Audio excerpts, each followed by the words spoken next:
Right, good Erev Shabbos, everybody. This is Rabbi Yitzchak Kolakowski, Koblenzer Rebbe, on my way home from the mikveh of Shabbos.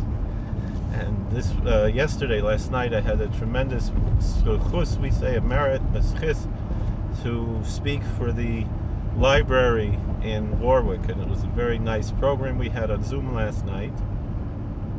And then with this program, we had some questions and answers that we weren't able to answer all of them. They were in the chat room on the bottom. And one of the questions said, the Jewish people were supposed to be about making the world a better place and loving everybody, and how come it seems that the ultra-Orthodox, the Haredim, the Hasidim, don't really seem to care about anybody else. They love their own people, but not anybody outside their community. And I wanted to give an answer to that, but the night was almost over. Didn't have much time. So we didn't have time to respond to this question. And so part of the answer that we gave was that I didn't give an answer. So here's my answer, because I think we might be able to share some videos after the program there. So the truth of the matter is, the Satmar Hasidim, they're not into PR. That's not their job. They're not here to advertise all the good works that they do. They're extremely charitable people, and they are charitable to everybody. Anybody who needs, anybody who asks, whatever they're able to do, if they're able to. They can't do everything, but we do what we can. That's how they work. And so you have the organizations, and I'm not the only one saying this, and I'm not revealing any secrets. There were the videos that came out from Peter Santinelli, a very nice series of videos about the Hasidic communities. That was on YouTube, and it is on YouTube. You can watch it on YouTube. And Mr. Santinelli, he interviewed people from Hatzolah and from Chaverim, and they all said that they serve everybody. Doesn't matter if you're Jewish, you're not Jewish, you need help. Hatzolah is emergency medical services. They're there for you. The other groups, the Chaverim is other non-emergency help or semi-emergency help. They don't ask, are you Jewish, are you not Jewish, and if you're Jewish, are you Hasidic, are you Orthodox, are you not Orthodox. They volunteer their time free of charge, often spending their own money, to serve everybody, and with no push to accept their ideology or their views or their religion. But the other thing that's interesting is my experiences from all the various Orthodox communities. The community where it's essentially, and it seems out of what people would imagine, where is it easiest to convert is with the Satmar Hasidim. If someone is not born Jewish and they want to convert to Judaism, and they're observant, they're serious about their religion and everything, they don't make you jump through hoops. If you're according to the halacha, they go by the Jewish law.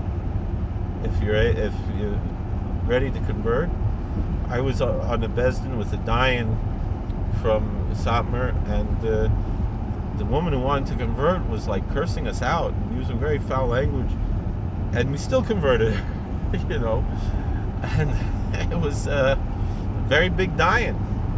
It was on this Bezdin.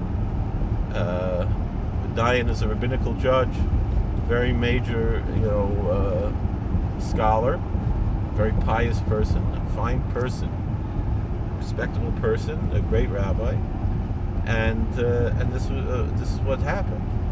So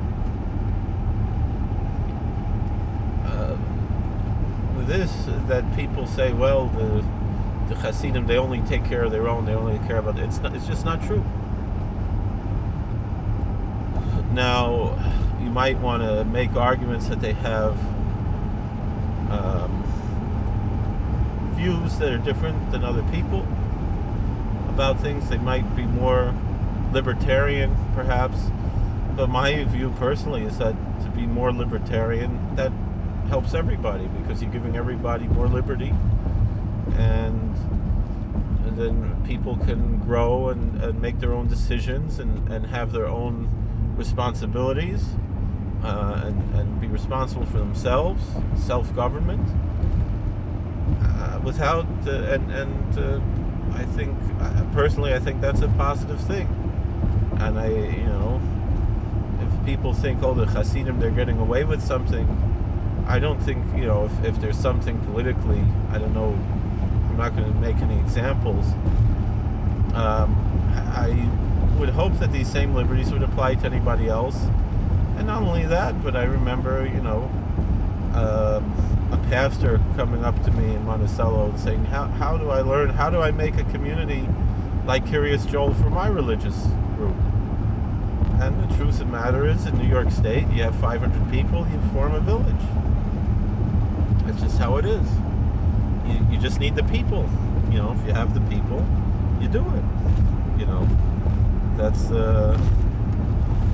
and there's no reason why you can't have a Christian or a Muslim community. Actually, it's not a village because they don't have 500 people, but you have, not too far from here, Islamburg, that's in Delaware County, New York. One particular Islamic community, particular type, following a particular imam, mostly African American, and they are there in it's near Hancock, Islamburg. You have such a thing, and nothing wrong with it. Just like you have the Amish have their communities, which we have here in New York State as well, and some of the other religious communities, the Bruderhof, and other communities. Nothing wrong. How does it hurt anybody else? And people make a lot of stories up because they don't like the Satmar Hasidim because of their views about Zionism in Israel, and since those people have a lot of influence in the media and so forth, it's well known. So that's a reason why then from there, the people would, and there are other people who are trying to, in general, remove religious freedom, religious liberties in America, and take more of a like European style of where there's controlled religion, official government religion, and that's not American. And so, I heard the Reform rabbi talking about Minhag America, the American custom. If anything, the Hasidim are the real. There's one thing to see America as just a country like any other country, and so America has its culture, but that's not what America's about. The Hasidim are American, but we're American like George Washington, not American like Coca-Cola. We're American in the liberty and freedom aspect, and in that we are 100% dedicated to this country, and we have no dual loyalties to Israel or any other country. We have religious devotions to other countries, both in the Holy Land and also, like we mentioned, making pilgrimages to Ukraine or Hungary or Poland. But that doesn't mean that we have any political connections to those countries, and so too is the same thing with the Holy Land. We might make pilgrimages to the holy sites there, and we might have support for the religious communities there that share our values, but we have no political connection to this other country. Now, that being said, I recognize that America is a valuable ally to the United States, and so for that reason, I can see Israel just like I see England or Japan or any other country that we have a good relationship with as Americans. But it's nothing special to me as a Jew. The respect for the Holy Land as a holy land is what's important to me as a Jew, but not the political connections. And to a certain extent, I think that's what, as I mentioned, there's the exacerbation of anti-Semitism. I don't like that term anti-Semitism, but we'll use it for the colloquial purposes at this time. I have other videos where I explain this, and this is just me talking. I don't represent anybody else. And with all that being said, we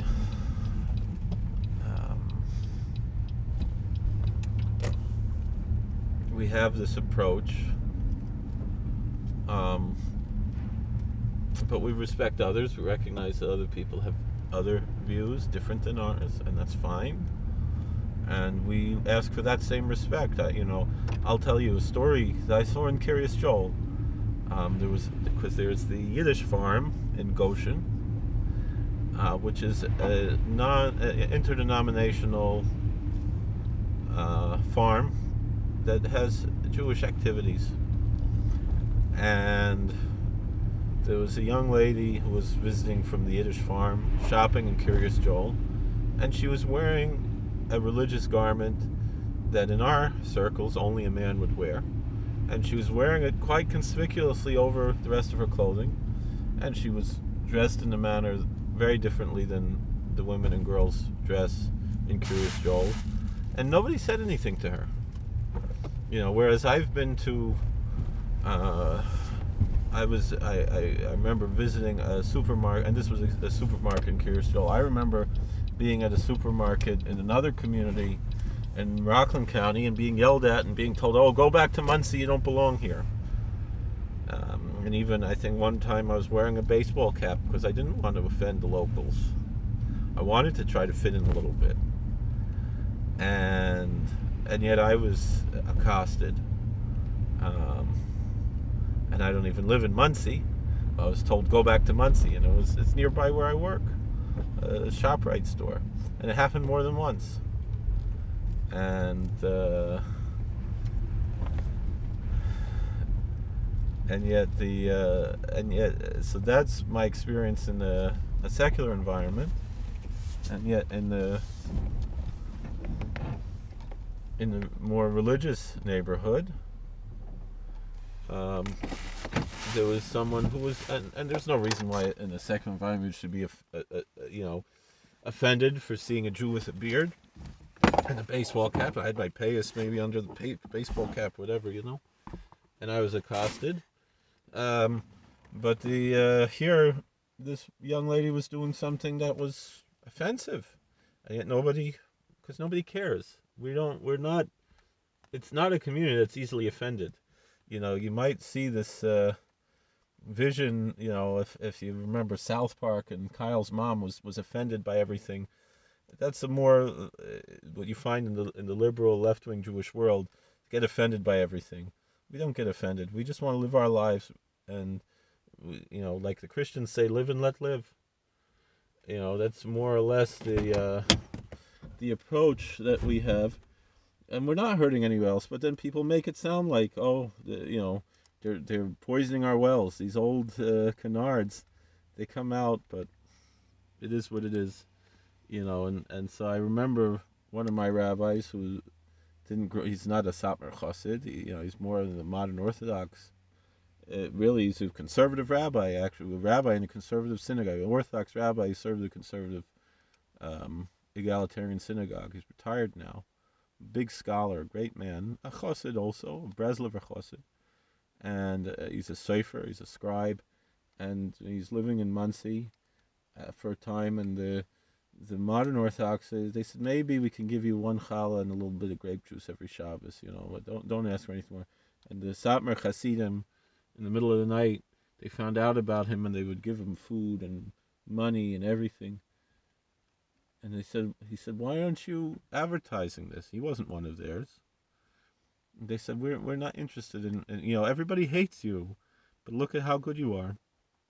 And he said, uh, you know, we're not here to make PR. We're just here to do what's right. And so, and if people don't like, I remember a guy who I know. He's a Satmar Chassid, and he happens to be a PA. He went to college. He's a PA. His father is a very well-known rabbi in the Satmar community. Not so popular, but well-known. And he, although he has his following, and he was by us for Yom Kippur before he was married here in White Lake. And on the way home, he stops in Monticello at the CVS, and it was an African American young man was just stabbed, and this Satmar Chassid, he saved the young man's life. And I said, and the story was in the newspaper, and I said, you have to, just said it like an off-duty EMS worker, which wasn't true. He's a PA, he's a physician's assistant, a nurse practitioner, something like that. More than nurse practitioner, almost a doctor, right? Like in the movie Tarantula. No, in the movie 20 Mil Moss Earth, where she's almost a doctor. Well, almost a doctor, right? So he's almost a doctor, right? He's a PA. And I said, Mayor, we gotta. This is a big Kiddush Hashem. This is a big sanctification of God's name. The Satmar Chassid did this. He saved this man's life. And he said, no, I don't want the attention. I'm happy I did the good deed. And sometimes it gets in the news. There was I think a bus broke down from the Bronx, all African American kids, and the Satmar Hasidim from Kiryas Joel, they came to the rescue. They were there to rescue these kids, and they brought them food and drinks, not just help to change the tire or whatever. They knew these are human beings made in the image of God. We have to give them food. We have to give them the drink. I think they even gave every kid a baseball cap, just to show the love and the care. Doesn't matter how we look. The other thing, like it was like Rabbi Schindler said, one viewer of the program, she said, obviously I'm not Jewish. I said, no, it's not obvious. It's not obvious that you're not Jewish because she's African American. I mean, look at, we have a lot of people who are born Jewish who are African American. We have a lot of converts.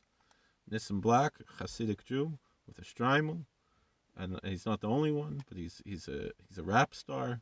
He's a very talented and very pious person. We have a lot of Hispanic Hasidim, and a lot of whole community. There's several Hispanic synagogues because they have their own community customs from Argentina, and there's several Argentinian synagogues in Kiryas Joel. And then you have a Puerto Rican synagogue in Scranton of Hasidim, and like Satmar type Hasidim. So it's not the way people think. Thank you for watching. God bless. Please like, share, and subscribe. Comments. We'll see you later.